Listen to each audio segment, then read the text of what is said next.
At any time, I can recount. People are talking about American identity and figuring out what it is that unites us. But I want to say something here. The only thing that is truly served as an anchor of the United States of America is that we have been, and by the grace of God, we always will be a Christian nation.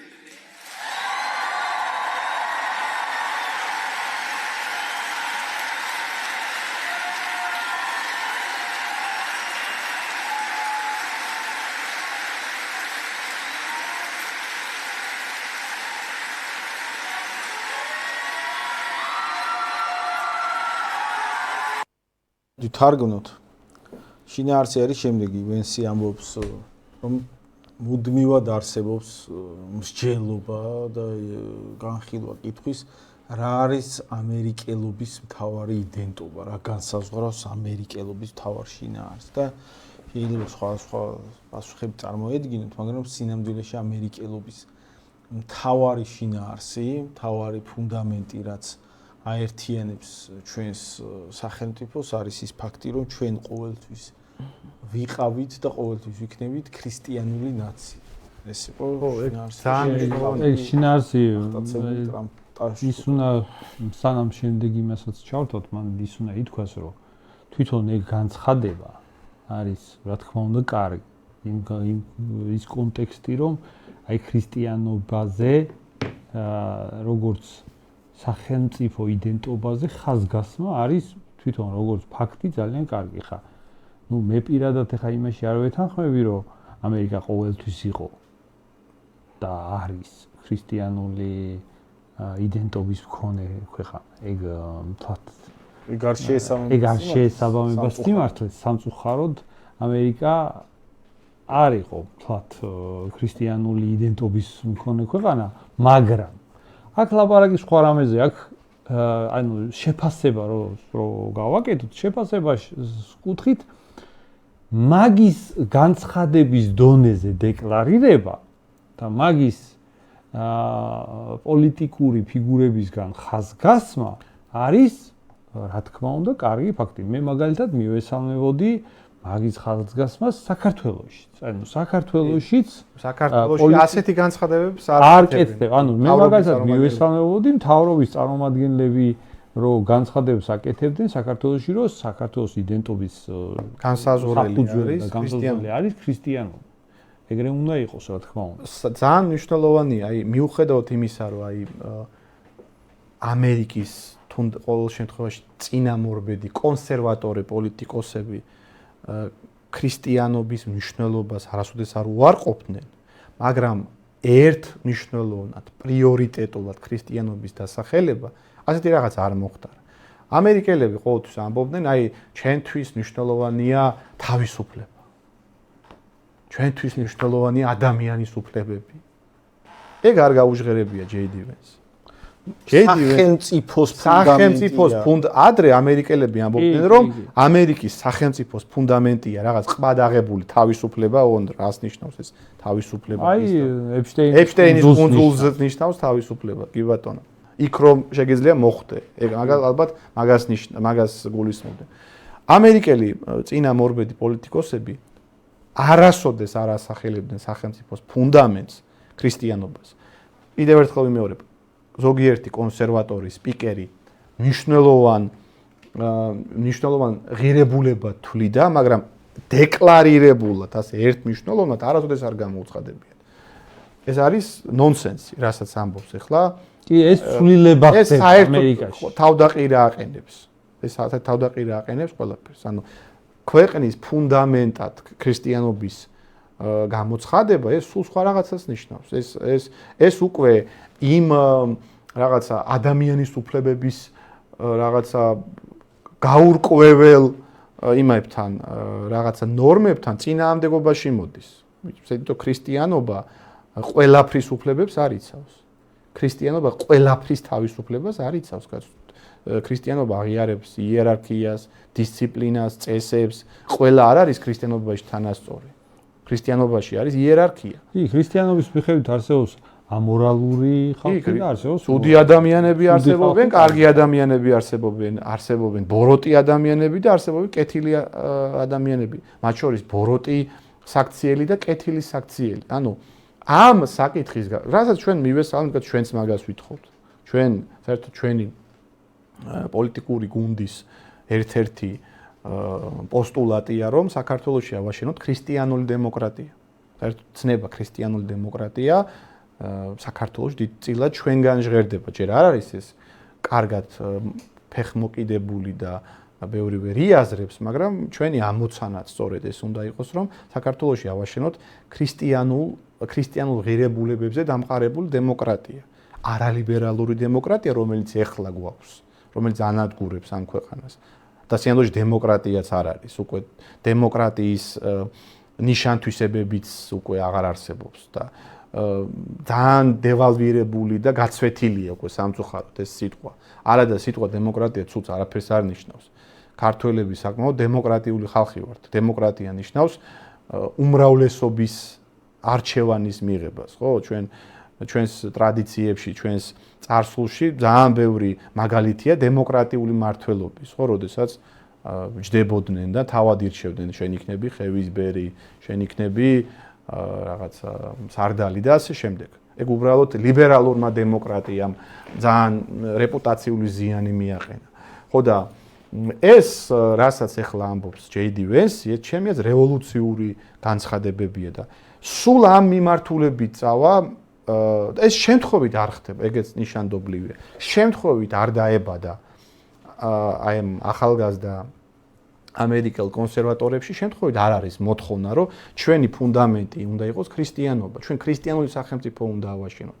რატომ ხდება ეს? იმიტომ რომ ამ ლიბერალურმა ღირებულებებმა, ამ ლიბერალურმა დღის წესრიგმა საერთოდ ცივილიზაციური ზიანი მიაყენა დასავლეთს. აი ფიზიკურად კლავს დასავლეთს. და ერთ-ერთ გამოსვლაში ასევე JD Vance-მა ძალიან მნიშვნელოვანი რაღაცა განაცხადა. მისი სიტყვები რომ მოვიყვანოთ, პირდაპირ ციტირებას ვერ მოვახდენ, მაგრამ შინაარსი რა ილაპარაკა. მან აღნიშნა, რომ ის პოლიტიკა განსაკუთრებით კულტურულ და საიმიგრაციო ასპექტში, რასაც ატარებდა წინამორბედი ამერიკის მთავრობა და რასაც ატარებს ევროკავშირი, მან აღნიშნა, რომ ეგ უქმნის ეგზისტენციალურ საფრთხეს დასავლეთს და მათ შორის ამერიკას. მან აღნიშნა, რომ ამერიკა ვერ დაუშვებს, რომ რომელიღაც ევროპული ქვეყანა მომავალში იმდენად შეიცვალოს, რომ მისი დემოგრაფიული ბალანსი საერთოდ განსხვავებული აღმოჩნდეს და ჩვენ მივიღოთო მაგალითად ბირთვული ევროპული ქვეყანა, სადაც სულ სხვა ხალხი იცხოვრებს. ანუ ეს რას ნიშნავს? ანუ აი მოდი თარგმნოთ, რას ნიშნავს? ანუ ამერიკის ამჟამინდელი მთავრობა არ დაუშვებს, რომ მაგალითად ბრიტანეთი, რომელსაც ყველაზე მეტად ეგ საფრთხე ემუქრება, ხვალ გახდეს ისლამური. ხო? ბირთვული, ანუ ბრიტანეთი შეიძლება ხვალ გახდეს პირველი მუსულმანური ბირთვული ისლამური ქვეყანა ევროპის ტერიტორიაზე. რაც ცალსახად ცვლილებას გულისხმობს ამერიკის პოლიტიკის შინაარსობრივ ცვლილებას გულისხმობს მთელი ამ წლების განმავლობაში ამერიკას რა პოლიტიკას ჰქონდა იმასთან შედარებით რაღაცა ცვლილებები შეინიშნება სხვათა შორის რაც იმ ფაილების გამოქვეყნებაშიც ჩანს ხო ეხლა ეგ ფაილები მართლაც მანამდე რატო არ გა ეგ ფაილები ხო 90-იანი წლებიდან მოყოლებული ეგ ხდება მაგ ამერიკაში ხო ანუ პრეზიდენტები და ყველაზე გავლენიანი ხალხი მაგით იყვნენ დაკავებული მაგრამ ეხლა როცა მივიდა სიტუაცია იქამდე რომ უკვე მაგ ფაილების გამოქვეყნება ხდება და თან რაღაცა აშკარად პოლიტიკის ცვლილება მიმდინარეობს რა თქმა უნდა ეს პოლიტიკის ცვლილება ვერ იქნება როგორი იცით აი ასეთი იყო პოლიტიკა და უცბად შემოbrunდა და სხვაგან წავიდა რა თქმა უნდა ეგ პოლიტიკის ცვლილება იქნება ძალიან მტკივნეული იქ არის ზოგი გასვრილია ზოგი საერთოდ იმ ფაილების მონაწილეობს ზოგი ის არის ანუ ეს სისტემა ამერიკის ხო ძალიან ისეთ მდგომარეობაშია, ანუ გასწორილია რაღაცა ლიბერალური პოლიტიკით, ხო? და ეხლა რაც შეინიშნება, რაც უნდა აღინიშნოს, არის ის, რომ რაღაცა ნიშნები ჩანს ამერიკაში ცვლილებების. ანუ ამერიკაში არის რაღაცა სხვა ეპოქა იწყება. ეს მოხერხდება თუ არა? ეგ ძალიან ბევრ რამეზეა დამოკიდებული. ეგ შეიძლება როგორ განვითარდეს იცით მოვლენები, შეიძლება მომდევნო არჩევნებში ისევ ლიბერალებმა გაიმარჯვონ და მათი პოლიტიკის ისევ რემარკება. არა, ეგ სხვა საკითხია. აქ ლაპარაკი იმაზეა, რომ ეს ნიშნები არის აშკარა თუ უბრალოდ იმისა, რომ ადამიანები, ვინც პოლიტიკაში მოდიან და ვინც სპიკერები ხდებიან, წამოვიდნენ ისეთი ფიგურებიც, რომლებიც აი განსხვავებულ ხედვას გულისხმობენ თავის პოლიტიკაში. კიდე ერთი ვიდეოა ჩვენ თვენსის ან გამოსვლიდან. Unlike the left, we stand against treating anybody, and I love what Nikki said about this. We don't treat anybody different because of their race or their sex. So we have relegated DEI to the dustbin of history, which is exactly where it belongs.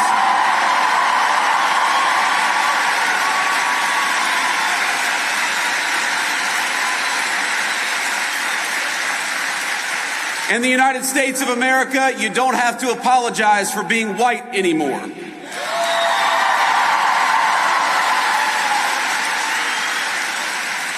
And if you're an Asian, you don't have to talk around your skin color when you're applying for college, because we judge people based on who they are, not on ethnicity and things they can't control.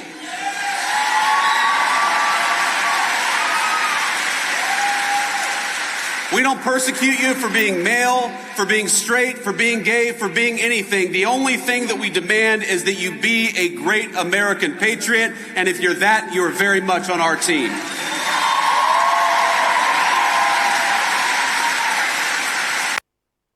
ნუ აქ შინაარსი არის შემდეგი ჩვენ დიდი ხანი სხვანაირი მიდგომა იყო ჩვენ ქვეყანაში, მაგრამ დღეიდან ჩვენ ამერიკა აღარ მოიხდის ბოდიშს ამერიკაში აღარ მოიხდიან ბოდიშს იმის გამო რომ ისინი ადამიანები არიან თეთრები, ჩვენ არ განსჯით ადამიანებს კანის ფერის მიხედვით, არ განსჯით ადამიანებს მათ წარმომავლობის მიხედვით და აზიელი იქნები თუ თეთრი იქნები თუ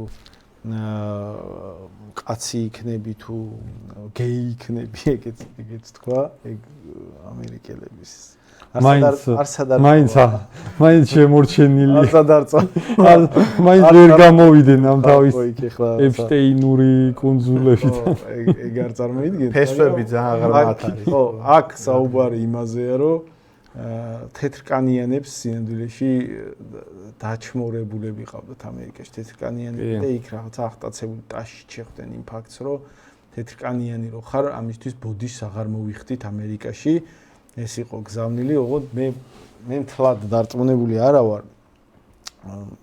ამ იდეოლოგიით სინამდვილეში მოიხდიან, აი ხა რაც ილაპარაკა და არსად არ წავა 30 მილიონი ზანგი და ლათინოსი და მიგრანტები მანდედან არსად არ გაქრებიან და მე ცოტა მთლად ვერ ვიგებ ამერიკის გეგმა რეალურ კონსერვატიზმზე გადასვლის რა თქმა უნდა მოდი ასე მე როგორ უყურებ ამას ანუ სინამდვილეში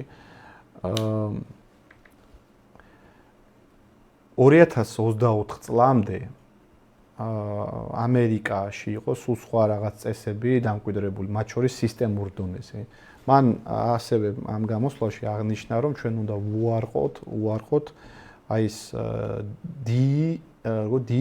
EI, ანუ ეს რა არის? ეს იყო სახელმწიფო მიდგომა, ეს იდეოლოგიური მიდგომა, რომელიც გულისხმობდა სამი ღირებულების, ანუ სამი მიდგომის დამკვიდრებას ყველა სფეროში, საზოგადოების, ეკონომიკის, პოლიტიკის ყველა სფეროში, diversity, ანუ მრავალფეროვნება, equity, ანუ თანასწორობა, equality. არა, equity. თანასწორობა და ინკლუზიურობა, inclusion. ანუ ხო გასაგებია, ხო მრავალფეროვნება, თანასწორობა, ინკლუზიურობა. რას ნიშნავს ახლა ეს? აი პრაქტიკაში რას ნიშნავდა? იმდენად გაგიჟდნენ ამ პოლიტიკით, რომ მაგალითად კერძო კომპანიებს თხოვდნენ, რომ თქვენ აი მაგალითად იქ წამყვანი სპეციალისტები რო ყავთ, ვიღაც არ ვიცი, ინჟინრები, რომლებიც ჩიპებს აკეთებენ.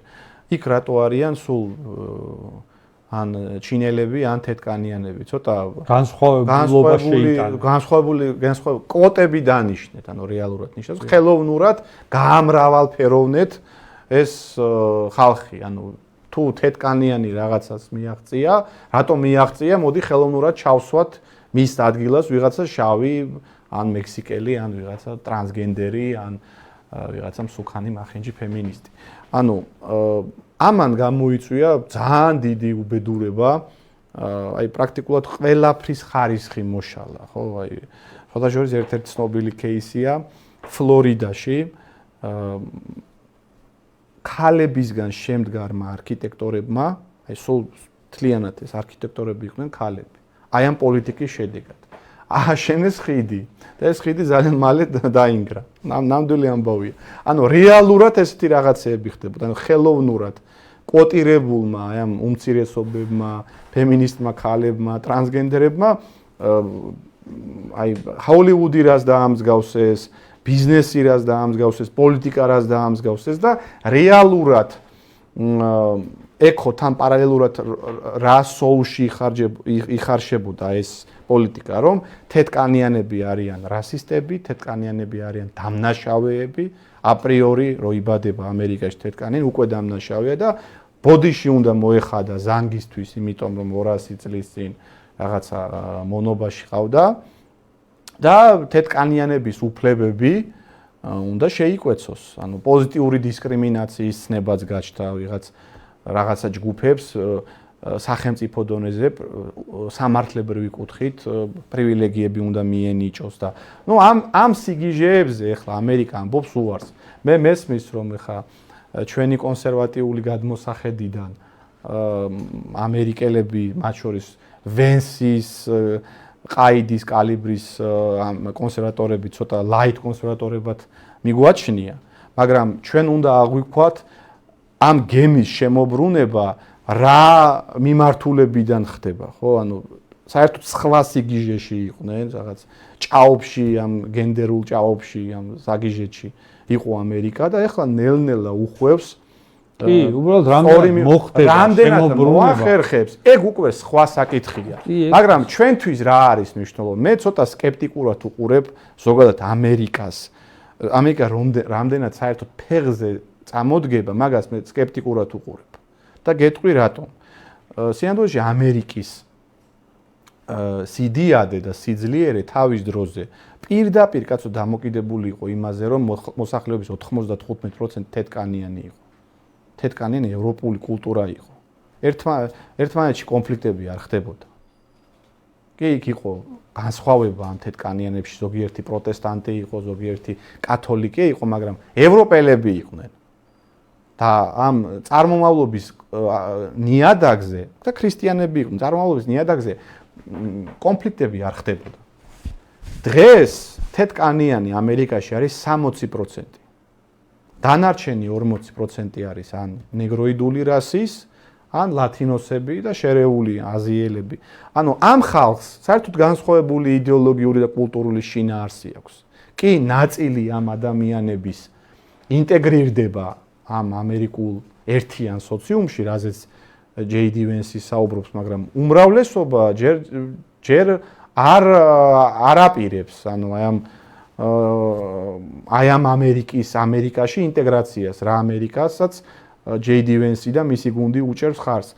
პლუს არ უნდა დაგვავიწყდეს, რომ ნაწილი პოლიტიკური ისტაბლიშმენტის ეყრდნობა იმ უმცირესობებს, ეყრდნობა იმ სექსუალურ უმცირესობებს, რელიგიურ უმცირესობებს, ეს არ არის პატარა ძალა. თვითონ თეთკანიანების ნაწილიც იმ აზრზეა, რომ საერთოდ რაც უფრო ცოტა თეთკანიანი იქნება ამერიკაში, მით უკეთესი, ხო არსებობენ ეგეთი გიჟებიც.